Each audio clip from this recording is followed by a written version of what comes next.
نوجوان دشت و صحرا کا سفر کرتا تھا اور مجاہدہ نفس میں مصروف تھا، عبادت الہی میں مصروف تھا۔ اچانک دریا کے کنارے اسے ایک سیب تیرتا ہوا نظر آیا۔ اس نوجوان کو بھوک نے ستایا تھا، سیب اٹھایا اور اٹھا کر کھا لیا۔ تھوڑی دیر بعد احساس ہوا کہ یہ سیب جو ہے یہ تو کسی کا مال ہے، بغیر اجازت میں نے کھا لیا، کہیں ایسا نہ ہو کہ میں اس سیب کی وجہ سے اللہ کی بارگاہ میں پکڑا جاؤں۔ خوف خدا تھا اس کے دل میں۔ تلاش کرتے کرتے دریا کے کنارے چلتے چلتے چلتے ایک باغ میں پہنچا۔ دیکھا وہاں سیب کے درخت تھے، سمجھ گیا کہ اسی باغ کے درخت سے سیب دریا میں گرا ہوگا اور دور کسی علاقے میں میں نے سیب کو کھایا ہے۔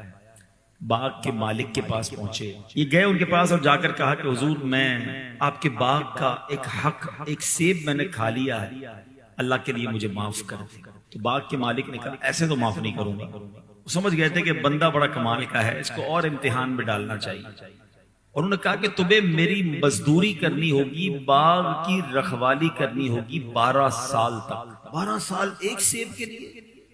لیکن نوجوان جانتا تھا کہ دنیا میں تو کسی کا بدلہ چکایا جا سکتا ہے، آخرت میں تو مارے جائیں گے۔ کہ ٹھیک ہے حضرت۔ 12 سال محنت کرتا رہا، مزدوری کرتا رہا، مالی بن کے کام کیا۔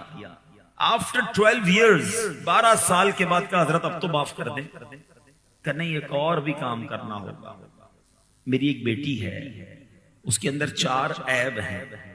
آنکھوں سے اندھی ہے، پیر سے لنگڑی ہے، زبان سے گونگی ہے، ہاتھ کے بغیر تمہیں اس سے شادی کرنی ہوگی۔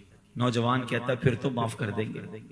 تب پھر 2 سال یہیں رہنا پڑے گا، پیدائش ہوگی بچے کی، اس کے بعد چھوڑ دوں گا۔ اتنا بڑا امتحان۔ کہتا ٹھیک ہے، سیب کا حق تو معاف کر دیں گے، کہ پھر معاف کر دوں گا۔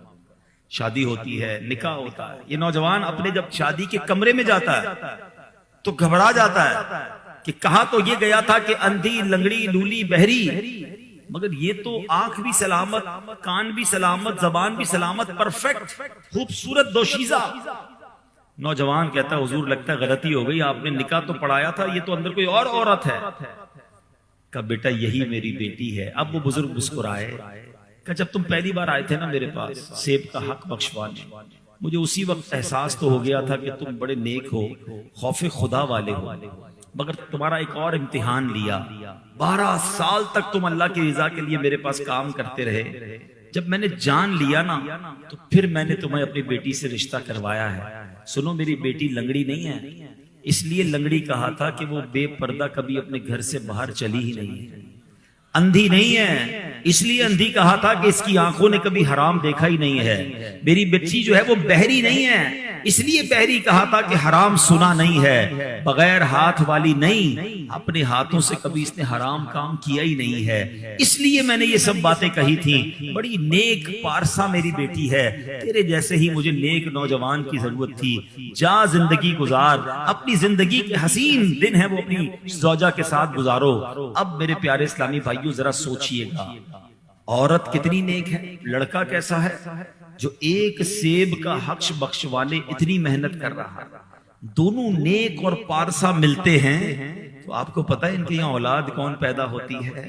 کوئی اور نہیں، یہ پیران پیر شیخ عبد القادر جیلانی کے والدین کا واقعہ ہے۔ ان کے یہاں جو بیٹا پیدا ہوتا ہے وہ عبد القادر جیلانی ہوتا ہے۔ اس واقعے سے جو میں نے آپ کو بات بتانی ہے، اپنی بیٹی کا رشتہ کرنے کے لیے انہوں نے کیا دیکھا تھا؟ کتنے پیسے کماتے، کون سے خاندان سے ہیں؟